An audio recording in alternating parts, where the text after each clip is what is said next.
بسم الله الرحمن الرحيم. ألف لام را. كتاب أحكمت آياته ثم فصلت من لدن حكيم خبير ألا تعبدوا إلا الله إنني لكم منه نذير وبشير وأن استغفروا ربكم ثم توبوا إليه يمتعكم متاعا حسنا إلى أجل مسمى ويؤتي كل ذي فضل فضله وإن تولوا فإني أخاف عليكم عذاب يوم كبير إلى الله مرجعكم وهو على كل شيء قدير ألا إنهم يثنون صدورهم ليستخفوا منه ألا حين يستغشون ثيابهم يعلم ما يسرون وما يعلنون إنه عليم بذات الصدور وما من دابة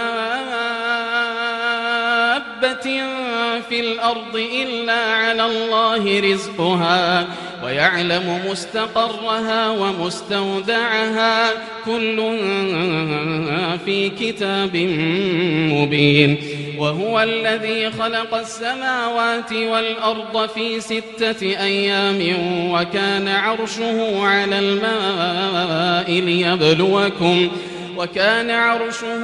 الماء ليبلوكم أيكم أحسن عملا ولئن قلت إنكم مبعوثون من بعد الموت ليقولن الذين كفروا إن هذا إلا سحر مبين ولئن أخرنا عنهم العذاب إلى أمة معدودة ليقولن ما يحبسه ألا يوم يأتيهم ليس مصروفا عنهم وحاق بهم ما كانوا به يستهزئون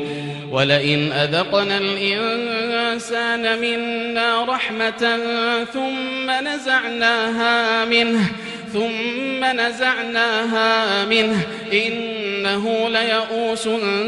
كفور ولئن أذقناه نعماء بعد ضراء مسته ليقولن ذهب السيئات عني إنه لفرح فخور إلا الذين صبروا وعملوا الصالحات أولئك لهم مغفرة وأجر كبير فلعلك تارك بعض ما يوحى إليك وضائق به صدرك أن يقولوا لولا أنزل عليه كنز أو جاء معه ملك إنما أنت نذير والله على كل شيء وكيل أم يقولون افتراه قل فأتوا ب10 سور مثله مفتريات وادعوا من استطعتم من دون الله إن كنتم صادقين فإن لم يستجيبوا لكم فاعلموا أنما أنزل بعلم الله وأن لا إله إلا هو فهل أنتم مسلمون من كان يريد الحياة الدنيا وزينتها نوفي إليهم أعمالهم فيها وهم فيها لا يبخسون أولئك الذين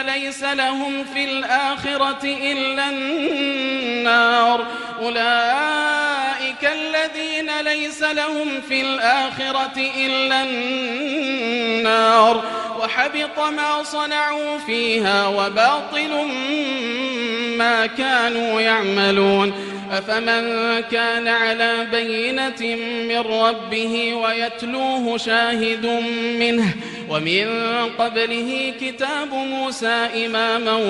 ورحمة أولئك يؤمنون به ومن يكفر به من الأحزاب فالنار موعده فلا تك في مرية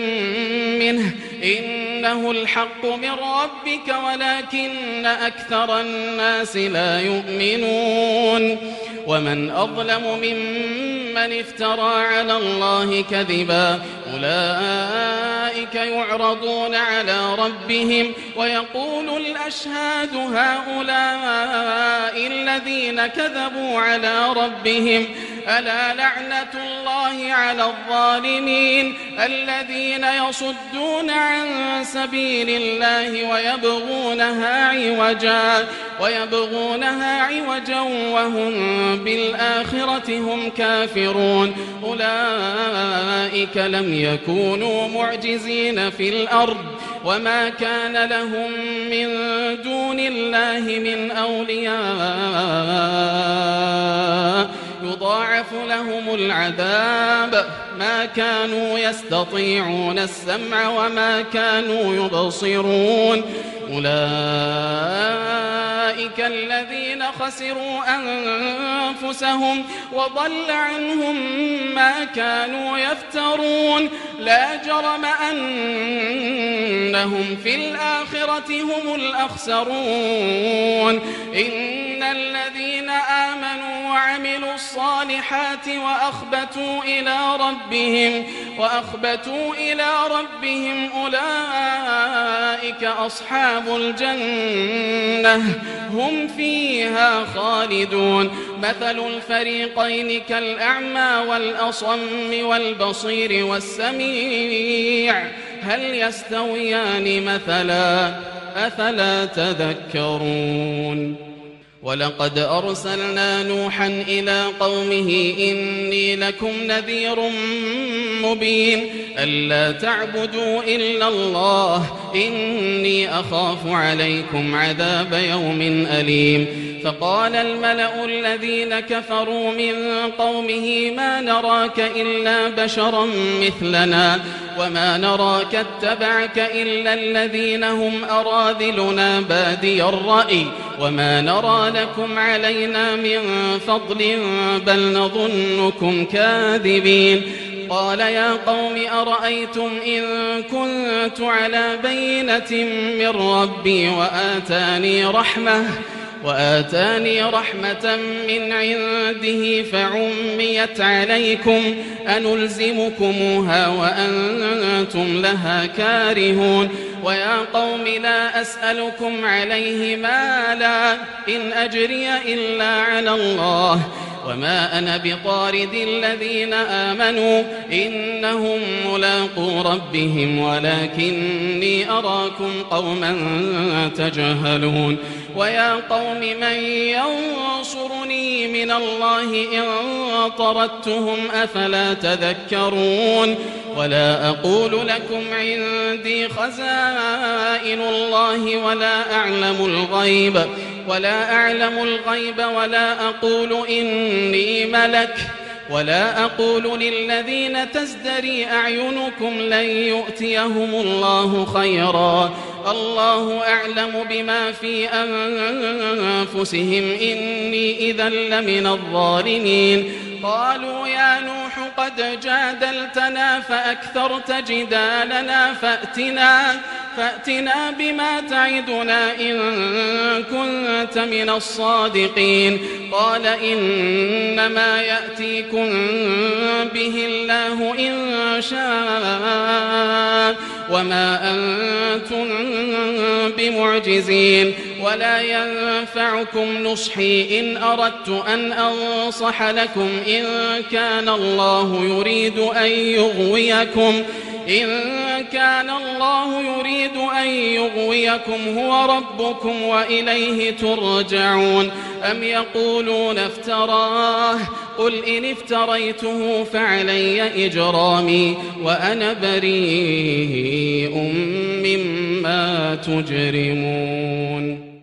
وأوحي إلى نوح أنه لن يؤمن من قومك إلا من قد آمن فلا تبتئس بما كانوا يفعلون واصنع الفلك بأعيننا ووحينا ولا تخاطبني في الذين ظلموا إنهم مغرقون ويصنع الفلك وكلما مر عليه ملأ من قومه سخروا منه قال إن تسخروا منا فإنا نسخر منكم كما تسخرون فسوف تعلمون من يأتيه عذاب يخزيه ويحل عليه عذاب مقيم حتى إذا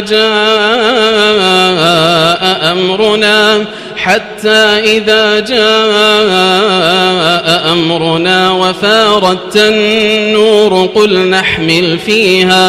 قل نحمل فيها من كل زوجين اثنين وأهلك إلا من سبق عليه القول وما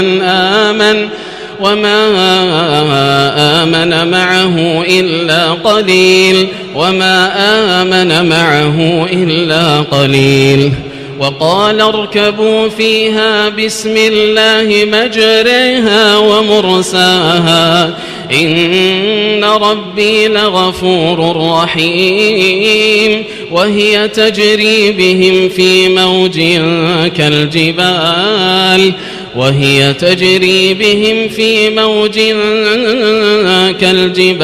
ونادى نوح ابنه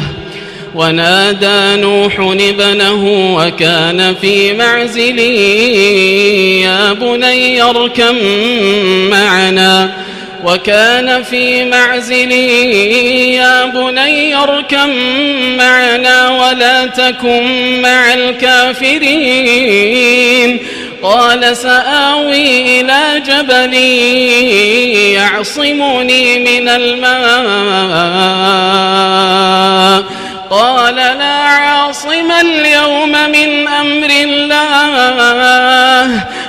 لا عاصم اليوم من أمر الله إلا من رحم وحال بينهما الموج فكان من المغرقين وقيل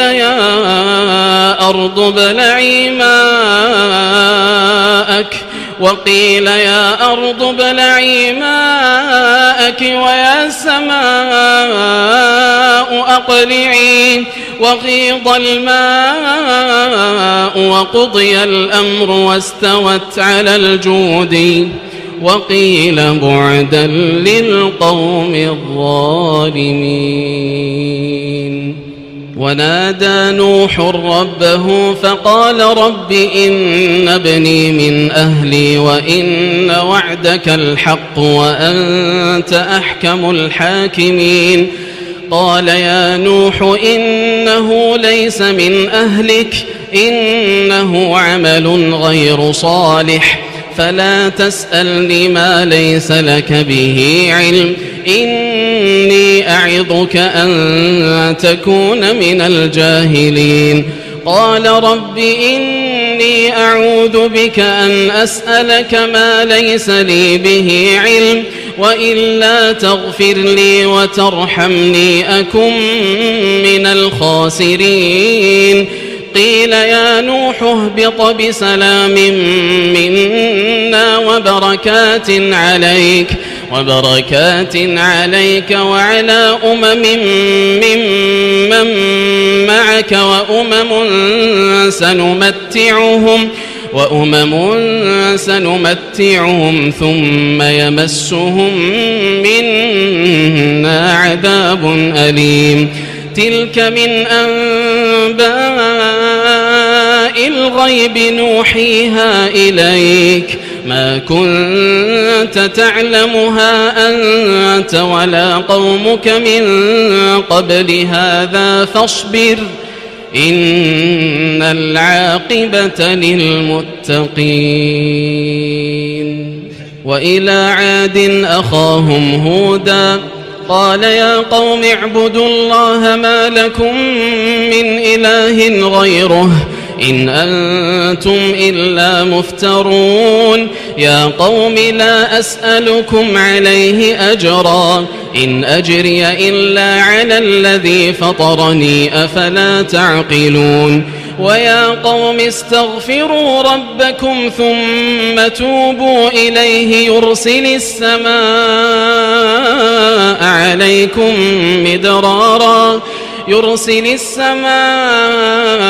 عليكم مدرارا ويزدكم قوة إلى قوتكم ولا تتولوا مجرمين. قالوا يا هود ما جئتنا ببينة وما نحن بتاركي آلهتنا عن قولك وما نحن لك بمؤمنين إن نقول إلا اعتراك بعض آلهتنا بسوء. قال إني أشهد الله واشهدوا أني بريء مما تشركون من دونه فكيدوني جميعا ثم لا تنظرون. إني توكلت على الله ربي وربكم ما من دابة إلا هو آخذ بناصيتها إن ربي على صراط مستقيم. فإن تولوا فقد أبلغتكم ما أرسلت به إليكم ويستخلف ربي قوما غيركم ولا تضرونه شيئا إن ربي على كل شيء حفيظ. ولما جاء أمرنا نجينا هودا والذين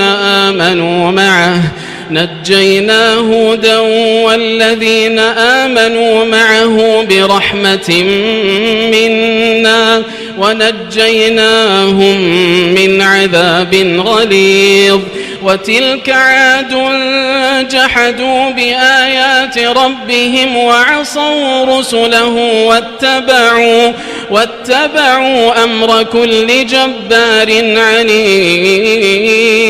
وأتبعوا في هذه الدنيا لعنة ويوم القيامة ألا إن عادا كفروا ربهم ألا بعدا لعاد قوم هود. وإلى ثمود أخاهم صالحا قال يا قوم اعبدوا الله ما لكم من إله غيره هو أنشأكم من الأرض واستعمركم فيها فاستغفروه ثم توبوا إليه إن ربي قريب مجيب. قالوا يا صالح قد كنت فينا مرجوا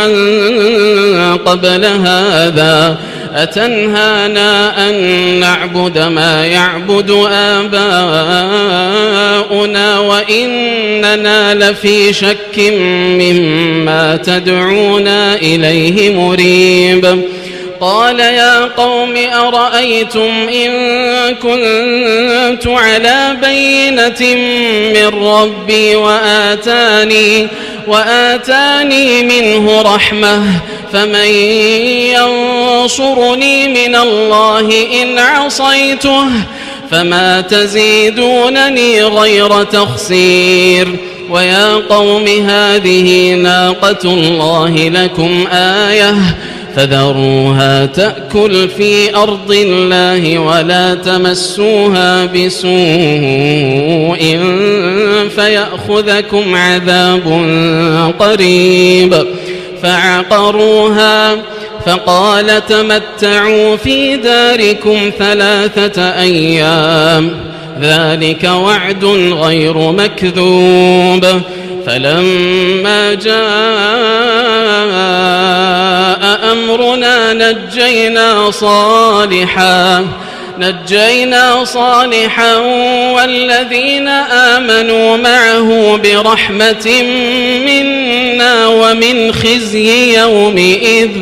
إن ربك هو القوي العزيز. وأخذ الذين ظلموا الصيحة فأصبحوا في ديارهم جاثمين كأن لم يغنوا فيها ألا إن ثمود كفروا ربهم ألا بعدا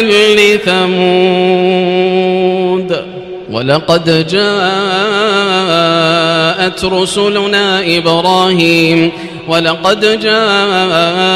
رسلنا إبراهيم بالبشرى قالوا سلاما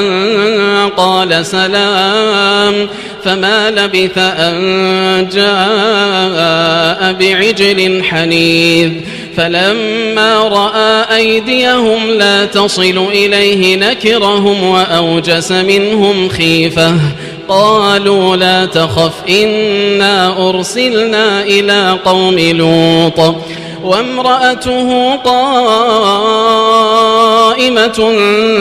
فضحكت فبشرناها بإسحاق ومن وراء إسحاق يعقوب. قالت يا ويلتى أألد وأنا عجوز وهذا بعلي شيخا إن هذا لشيء عجيب. قالوا أتعجبين من أمر الله رحمة الله وبركاته عليكم أهل البيت إنه حميد مجيد. فلما ذهب عن إبراهيم الروع وجاءته البشرى يجادلنا في قوم لوط إن إبراهيم لحليم أواه منيب. يا إبراهيم أعرض عن هذا إنه قد جاء أمر ربك وإنهم آتيهم عذاب غير مردود. ولما جاءت رسلنا لوطا سيء بهم وضاق بهم ذرعا وقال هذا يوم عصيب. وجاءه قومه يهرعون إليه ومن قبل كانوا يعملون السيئات. قال يا قوم هؤلاء بناتي هن أطهر لكم فاتقوا الله ولا تخزوني في ضيفي أليس منكم رجل رشيد. قالوا لقد علمت ما لنا في بناتك من حق وإنك لتعلم ما نريد. قال لو أن لي بكم قوة أو آوي إلى ركن شديد. قالوا يا لوط إنا رسل ربك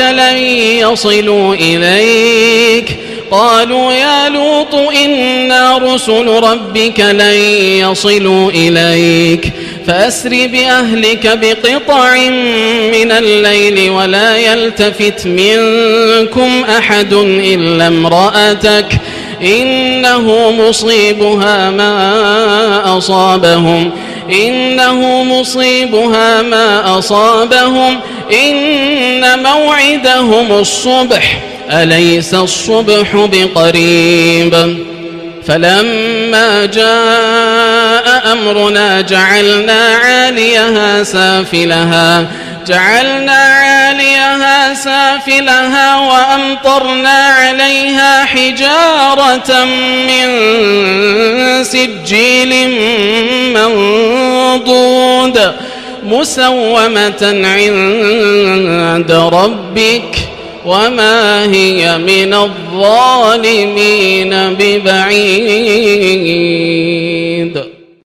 وإلى مدين أخاهم شعيبا قال يا قوم اعبدوا الله ما لكم من إله غيره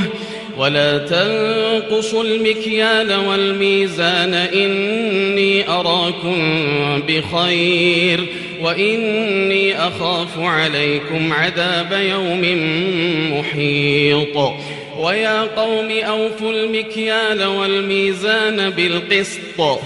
ولا تبخسوا الناس أشياءهم ولا تعثوا في الأرض مفسدين بقية الله خير لكم إن كنتم مؤمنين وما أنا عليكم بحفيظ. قالوا يا شعيب أصلاتك تأمرك أن نترك ما يعبد آباؤنا أو أن نفعل في أموالنا ما نشاء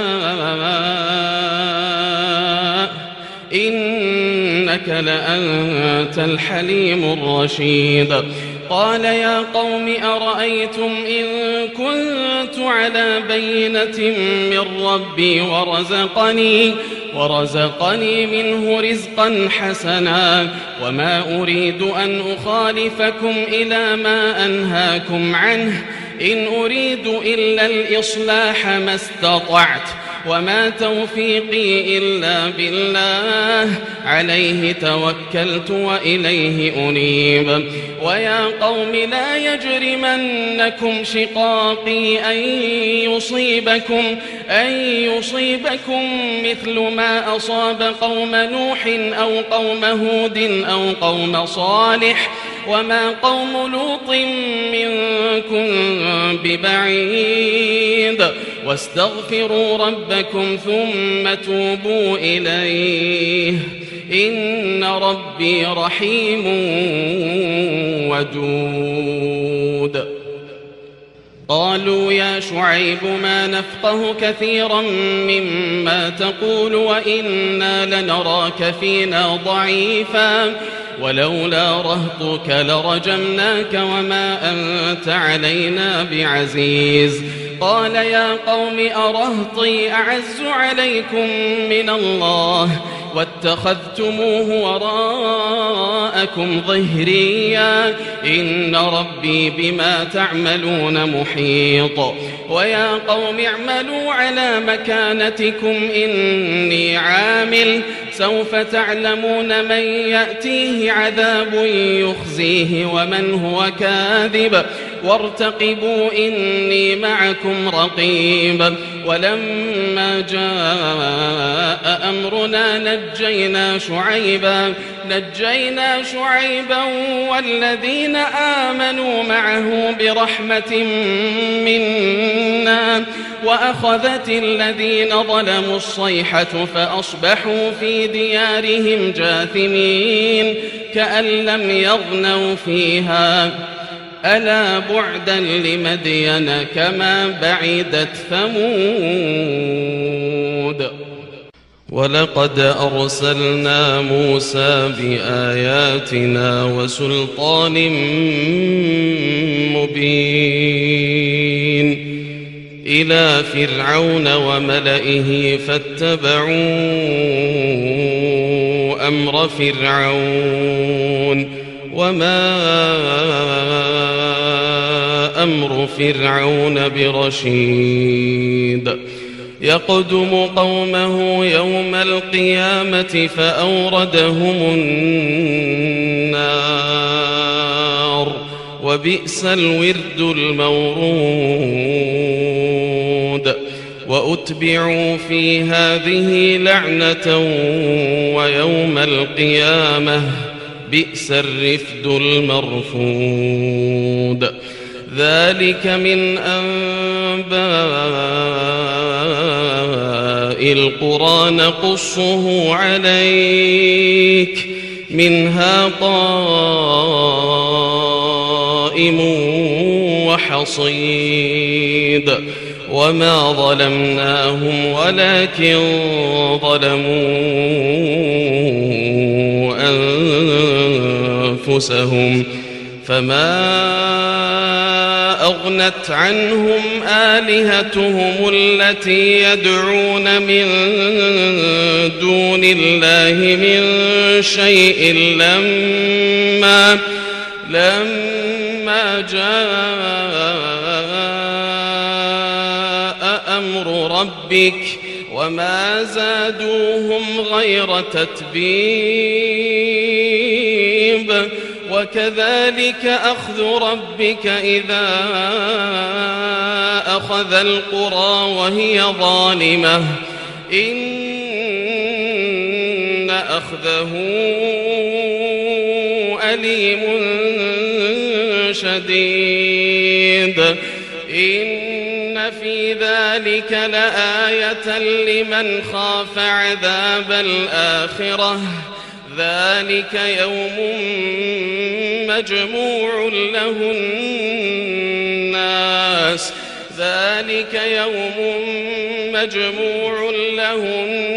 الناس وذلك يوم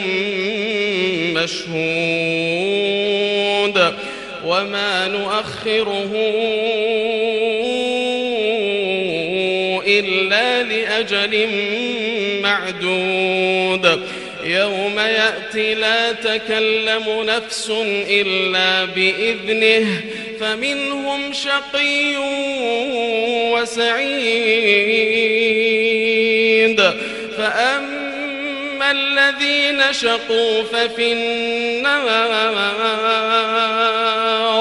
فأما الذين شقوا ففي النار لهم فيها زفير وشهيق خالدين فيها ما دامت السماوات والأرض إلا ما شاء ربك إن ربك فعال لما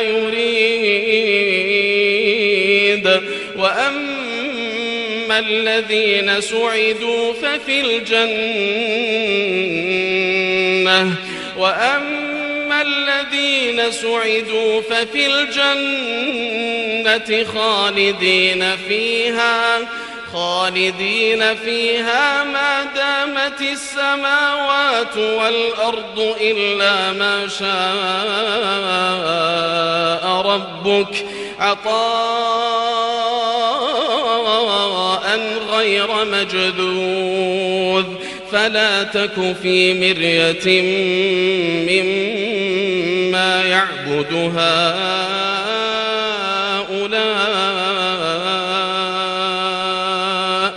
ما يعبدون إلا كما يعبد آباؤهم من قبل وإنا لموفوهم نصيبهم غير منقوص ولقد آتينا موسى الكتاب فاختلف فيه ولولا كلمة سبقت من ربك لقضي بينهم وإنهم لفي شك منه مريب وإن كلا لما ليوفينهم ربك أعمالهم إنه بما يعملون خبير فاستقم كما أمرت ومن تاب معك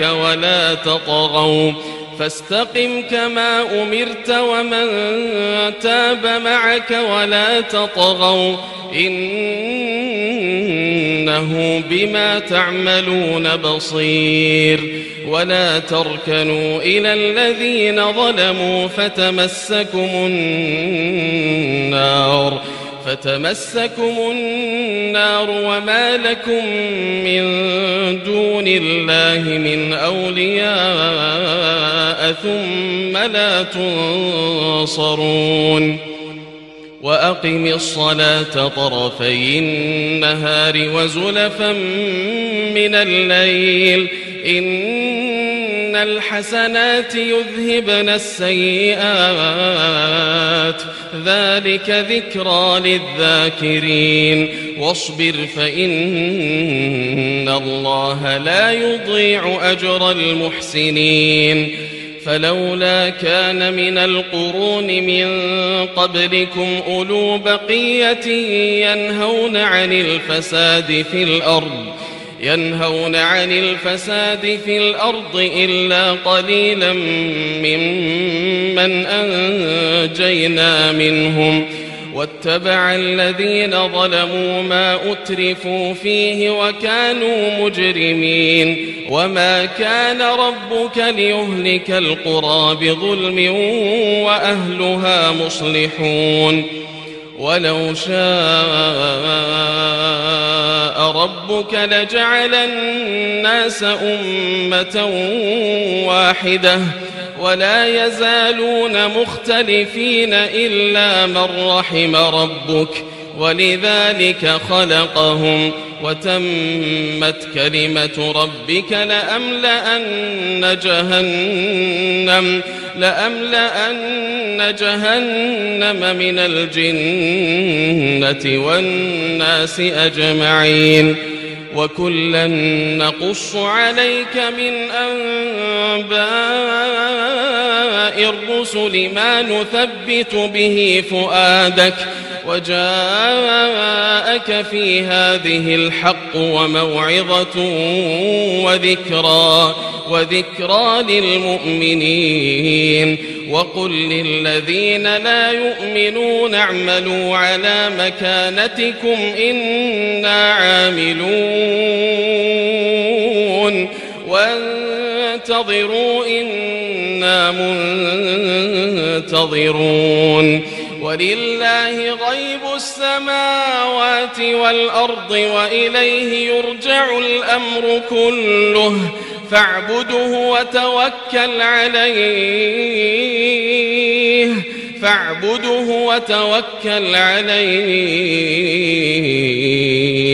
وما ربك بغافل عما تعملون